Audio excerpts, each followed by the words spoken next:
Alivio del que confesó su pecado. El pecado escondido hace estragos en nuestra conciencia. La confesión es ya una liberación, más aún la que se hace en la iglesia, recibiendo un signo sensible de este perdón. El Salmo 32, 31 en la liturgia de las horas nos dirá: Dichoso el que es absuelto de pecado y cuya culpa le ha sido borrada. Dichoso el hombre aquel a quien Dios no le nota culpa alguna y en cuyo espíritu no se halla engaño.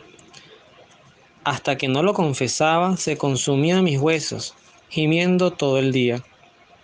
Tu mano día y noche pesaba sobre mí. Mi corazón se transformó en rastrojo en pleno calor de verano. Te confesé mi pecado y no te escondí mi culpa. Yo dije, ante el Señor confesaré mi falta. Y tú perdonaste mi pecado, condonaste mi deuda. Por eso el varón santo te suplica en la hora de la angustia. Aunque las grandes angustias se desbordasen, no lo podrán alcanzar. Tú eres un refugio para mí, me guardas en la prueba y me envuelves con tu salvación. Yo te voy a instruir, te enseñaré el camino, te cuidaré, seré tu consejero. No sean como el caballo o como el burro, faltos de inteligencia, cuyo ímpetu dominas con la rienda y el freno. Muchos son los dolores del impío, pero al que confía en el Señor lo envolverá la gracia. Buenos, estén contentos en el Señor y ríanse de gusto. Todos los rectos de corazón canten alegres. Bueno, siguiendo con nuestra serie 150 días con los salmos, que hace alusión, bueno, a la cantidad de salmos que efectivamente conseguimos en nuestras Biblias católicas. Hoy toca la reflexión del Salmo 32 en la Biblia. Y justamente, bueno, para quien escuche esta serie por primera vez, ya sería el capítulo 32, un propósito personal que hago público. A través de estas series, pues, es conseguir el estímulo para dedicarle tiempo también, un poquito de tiempo a Dios. Creo que se lo merece. Yo mismo, cuando el celular me pasa las estadísticas de la cantidad de tiempo que me la paso en una red social, a veces digo, Señor, qué vergüenza que a ti no te dedico tiempo. Y es porque la única realidad que durará en nuestra vida, en nuestra existencia, en nuestra inteligencia, en nuestra voluntad, es justamente la realidad divina, la realidad de un plano espiritual que es eterno. Esta vida sin duda ofrece muchos placeres. Muchos hemos comido esos placeres en sus diferentes formas, pero al final ni siquiera el recuerdo nos permite degustarlos. Pero Dios tiene una particularidad de que sí se hace degustar y se hace degustar diariamente. Escuchaba en una reflexión de un sacerdote que decía que nuestro corazón late aproximadamente sin mucho esfuerzo, o sea, sin tener mayor esfuerzo físico, sin una taquicardia, aproximadamente unas 100.000 veces al día. Esos son 700.000 latidos por semana. Y en cada latido tú puedes darte cuenta de que es algo involuntario, además, nosotros no controlamos eso, pero en cada latido está la presencia de Dios. Es un Dios que te da con cada latido una posibilidad de seguir viviendo, porque si el corazón deja de funcionar, sencillamente hasta ahí llegó nuestra existencia en este plano terrenal. Este salmo además, les confieso, yo voy haciendo descubrimiento, al igual que quien me brinde sus oídos para escucharme. Este salmo no lo conocía. Y es un salmo dedicado al sacramento de la confesión. Qué increíble, a pesar de que en este tiempo los judíos, su ejercitación para el perdón de los pecados era a través de sacrificios y muchas veces sacrificios de animales. Cuando Jesús viene a darle plenitud a lo revelado, a la palabra, a los profetas, a la ley, lo primero que él dice es que él no vino a derogar la ley, él vino a darle plenitud. Por eso esos sacrificios sí los elimina, porque además el mismo Jesús dice, no quiero sacrificio sino conversión, y eso va muy a la par de este salmo. Pero tampoco olvidemos que el mismo Jesucristo se hizo el único sacrificio agradable a Dios. Cuando él muere como el cordero degollado en la cruz, es la sangre de Jesús la que nos redime. Es la sangre de Jesús la que nos vuelve a tener un poquito de posibilidades de ser admitidos en un cielo que estaba cerrado por culpa del pecado. Creo que es importante también reflexionar a grosso modo qué es el pecado. El pecado no es más que aquello que hacemos consciente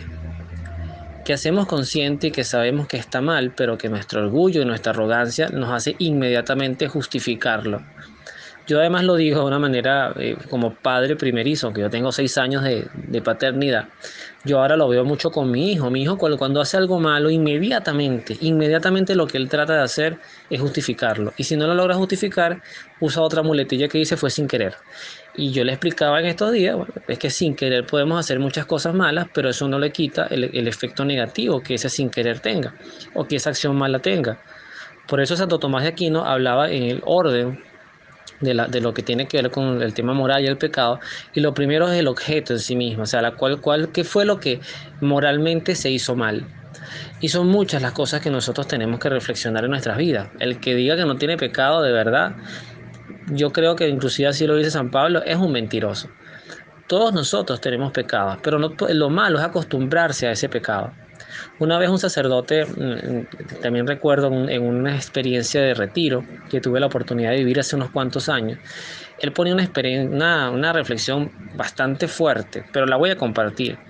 Él decía, el pecado, cuando uno no quiere salir de él, es como el que se sumerge hasta el cuello en una piscina de excremento, donde estamos muchos sumergidos. Y la única preocupación no es salir de la piscina, sino que nadie se mueva para que no haga olas y ese excremento no nos salpique en la cara. En cierta forma, el pecado, que además para Dios no hay un pecado que no pueda perdonar, y a veces una de las trampas que nos pone el demonio es hacernos creer, no le digas eso al Padre, porque el regaño que te va a echar, o porque se va a escandalizar, o porque qué vergüenza, después cómo me lo voy a mirar. Pero no hay pecado que Dios no pueda perdonar. Es lo que él dice en el libro del profeta Isaías. Aunque tus pecados sean como el carmesí, que es el color más rojo de la naturaleza, yo los haré blancos como la nieve. Eso habla de la enorme capacidad de perdón y de misericordia que es rapidísima en nuestro Señor.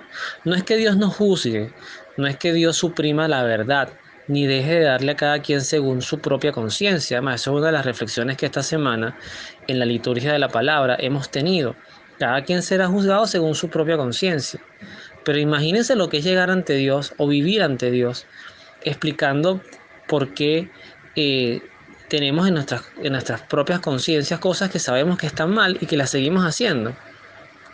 Otro punto importante de debilidad del pecado es que hay personas que no saben que están cometiendo pecados. Y cuando tú se los dices, se confrontan ante la propia naturaleza. No es mi propósito ahondar en esto aquí porque puedo generar rechazo en el audio. Pero sí es la invitación a ir investigando y profundizando, porque además ahorita con internet hay muchísimos recursos para hacer un buen examen de conciencia. Pero pudiéramos decir que los pecados se pueden resumir en varias fases.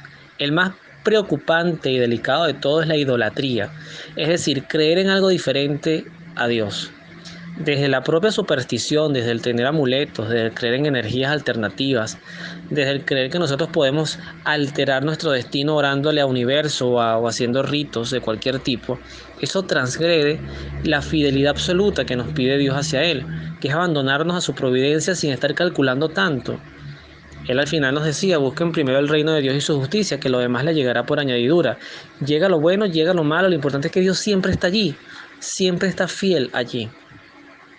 Luego hay pecados que van muy de la mano con Dios, que obviamente cuando nosotros, por ejemplo, llegamos a dar un falso testimonio, pero en torno a Dios, o sea, tomando el nombre de Dios falsamente, que Dios sí aprueba esto, Dios sí está a favor de esto, Dios está a favor del amor, y el amor en cualquier forma, en cualquier modalidad, o que Dios, no sé, valida tu corrupción, tu robo, tu adulterio, tu sexualidad desordenada, tu moral cuestionable, tu sincretismo, o sea, creer en diferentes cosas, armonizar con cosas que no tienen nada que ver con lo revelado.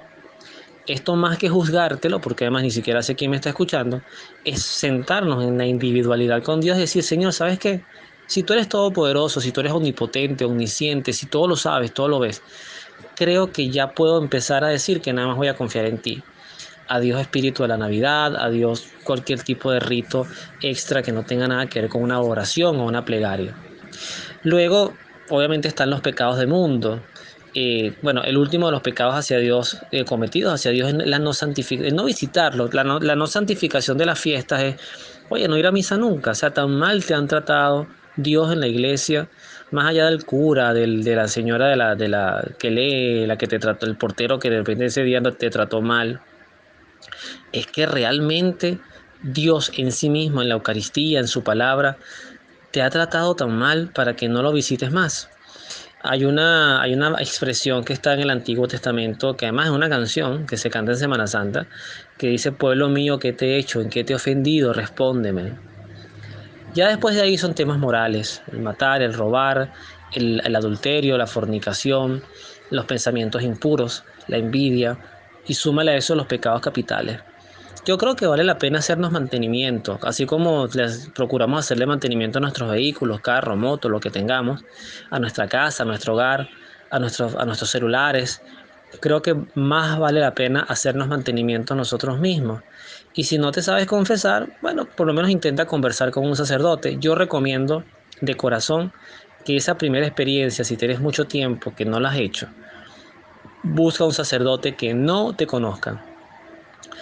Busca una iglesia que sea un poco distante, pero pregunta los horarios de confesión. Ahorita casi todas las iglesias tienen cuenta de Instagram, tienen sus horarios publicados. A veces cuesta, pero insiste. A veces en la primera no te va a ser tan fácil, pero insiste. Porque al final lo que dice el Salmo es que dichoso es el hombre que es absuelto de su pecado. Se siente ligero, no se siente como una pluma. Sobre todo porque son cosas que te atormentan. Hay cosas que hay que remover. No te quedes con esa basura allí. Ya, y yo con esto termino.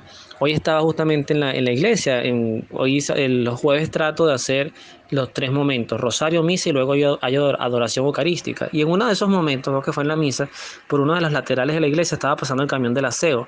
Y qué imagen tan espectacular. Porque eso es lo que hace Dios con nuestros pecados. Llega, recoge nuestra basura, se la lleva. Y tú no sabes a dónde va a parar eso. Al olvido de Dios. Lo hace ceniza, lo hace polvo, lo hace nada. Porque además lo borra de sus recuerdos. El perdón de Dios es perfecto, sacramentalmente. Vale la pena pedirle perdón a Dios, pero vale la pena hacerlo desde el sacramento. Cuidado.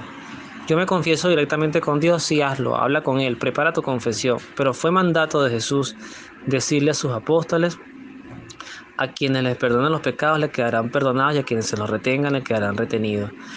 Y vayan y les digo, perdonen los pecados. Él instituyó un sacramento, no nos quedemos en la figura del ser que lo hace, que al final el sacerdote es persona en Cristo. En ese confesionario es Cristo el que habla a través de él. Vive esa experiencia, atrévete.